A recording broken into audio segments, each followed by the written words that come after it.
Well, the government is not as beholden to the demands of independent Andrew Wilkie anymore ever since Peter Slipper's ascension to the throne as Speaker of the House of Representatives.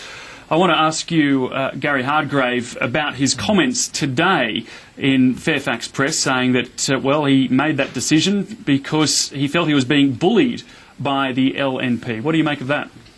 Well, Peter Slipper is not perfect, but neither is the LNP. And let me tell you, I forecast over 2 years ago that the Liberal National Party had an emerging bullying culture. And, John may blush at the sort of Sussex Street stories he no doubt would know about the New South Wales right. But let me tell you, a handful of people running the Liberal National Party here in Queensland have actually committed one of the greatest own goals in Australian political history. They pushed and shoved a fragile bloke, Peter Slipper.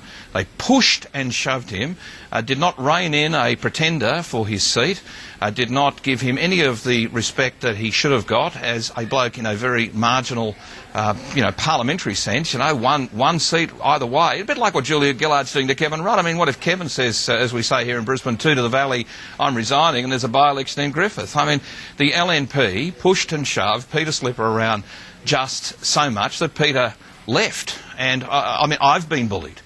There's been 20 or more people I could name to you right now, people who are senior, people who do not blink when they're confronted by an argument, but there is a mindset of, you work for us. If you're a member of the LNP, you're an employee of the hierarchy, and this is not a proper political party.